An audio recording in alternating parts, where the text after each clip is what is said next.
Hello everyone, this is Crota giving you part 2 of a replay between Maka and Check here on Metalopolis. Couple overlords now out will be able to scout in this incoming Marine Marauder siege tank army, and this is a fairly sizable army coming in, destroying a lot of these overlords. Overlords now making CheckPrime supply locked at 90/78. This is going to be looking pretty bad here if he's able to lose a couple more of these overlords.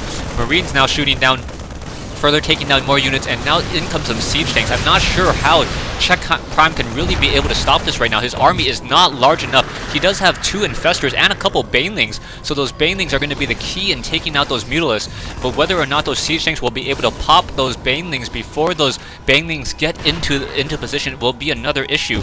Now, the CheckPrime can use those infestors, try to use a fungal growth to try to stop those marines and cause them to be clumped up and really destroy some of those banelings. There are a lot of banelings sitting on, 17 banelings at this stage in the game. In come these Marines, Marauders, one queen getting taken down so quickly, and now in come these infestors. Infestors moving on in, and one baneling dropped into an overlord, so wow, in comes a nice fungal growth, so those fungal growth causing a lot of those Marines being forced to pull back, but a lot of drones getting taken down as well. So drones getting taken down. Taking a look at this, we have a lot of banelings now sitting in those overlords, and those overlords may be trying to do a dive bombing run. If they're able to come in and then drop on those Marines, those banelings will simply just detonate and kill all of those Marines oh so easily. Siege tanks now moving on in as well. Infestors coming in, and now we have 5 or 9 banelings in those overlords. How is this all going to work? Overlords now over the air, and MakaPrime may lose a lot of those Marines. Yeah, Marines is getting destroyed right there, and MakaPrime is going to lose this whole entire attack force. However, Check, taking a significant losses here, no longer has the Harvester advantage, sitting at 32 Harvesters versus 40. CheckPrime did a great job being able to fend off that attack, but he really needs to macro up, try to get more drones, try to get a better or a stronger army. His army, comparable size right now, 1550 versus 2000, but Maka, with that stronger economy, will be able to replenish much more quickly. Marauders being trained up, Marines being trained up, and now level 3 weapons upgrade, which is going to be very, very bad news for those mutalisks. Those mutalisks will be torn apart by the 9 damage coming in from those Gauss rifles. Command center now being completed, most likely going to lift off to this top position over here. Already has a missile turret over there as well, and when that command center lifts off, most likely going to be trying to drop in a planetary fortress, making sure that that expansion will stay up.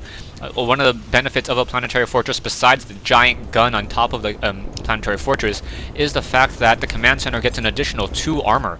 So with 3 armor, the Zerglings have a very difficult time trying to take that down, and Mutalisks as well, as the Mutalist only has a base attack of 9 and then will be reduced down to 6. So that is significantly lower as well. Missile turret correctly positioned, and now Marines may try to stim. No Marine stimming, and we also have Thors joining in on the army.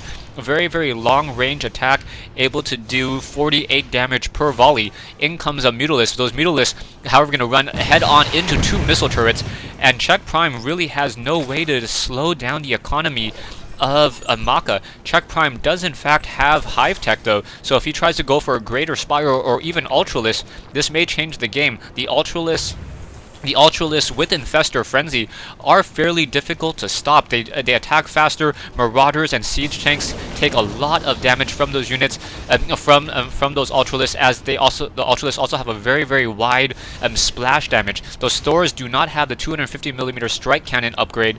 No, they do not. So they're not going to be able to stun any Ultralisks if they come into play, but I don't see an Ultralisk Cavern. Oh wait, Ultralisk Cavern now being produced, so we may see some Ultralisks as well. So in comes Mutalist running in, trying to take down some of these Marines, but not going to really work. This Marine Marauder Thor medevac army, just so powerful. A nice, well-placed nice fungal growth coming in. Banelings going to go ahead and splash on in, almost able to take down a lot of those Marines. Another Queen getting taken down as well. And production-wise, no additional units being produced on CheckPrime, and CheckPrime going to have a very, very difficult time. 1 auto turret being placed down, and now Broodlings coming out as well. Still, how is this all going to work? Trying to get a surround off on that auto turret, really not working all too well. Mutalisks, we have 3 Ultralisks now coming in, but it's going to be too little, too late in order to really be able to do anything here. And yeah, CheckPrime just continuing to move, trying to deal more damage. Thor's just pushing on in. Siege tanks holding the ground behind. A quick surround. Vitalisk going to finish off the rest of these siege tanks. No Neuro Parasite to try to grab that one siege tank here. And where are those Ultralisks? 3 Ultralisks should be hatching somewhere soon, but it's really going to be too late. Army size down to 300 compared to 360, 50, 3,650, and even with those Ultralisks, and there is really just a skeleton crew left. MakaPrime sitting with 3-0 upgraded Marines, and also losing that Hive Tech. And the Hive Tech now getting taken down. Ultralisk coming out, but quickly getting destroyed, and CheckPrime leaves the game. Really, MakaPrime played a really great game throughout this whole entire time, quickly taking up to Banshees. The Banshees were there more of a harassment unit than anything else, forcing Czech to really try to get up to 4 queens. Even with 4 queens, those 2 Banshees were able to get a couple kills, 8 kills down over here at the expansion, and then another 3 kills over here. So those queens having a difficult time running back and forth. Really, a creep tumor earlier on between the 2 bases may have enabled those queens to be able to intercept, or even just parking 2 queens at each expansion, as those queens are able to transfuse each other and heal each other up. MakaPrime doing a great job of macroing up a very, very large army. Maka was really behind for a long time in terms of his economy, where Czech was really outmining him by about 400 to 500 minerals early on in the game. However, his timing push was absolutely perfect. Getting his Marines were upgraded 3-0, which was absolutely critical in being able to just continue to push. The Metavacs were there, enabling the infestors, the fungal growth to really nullify the fungal growth. Anyways, thanks for watching, thanks for listening. I hope you guys enjoyed this matchup between Maka and Czech here on Metalopolis.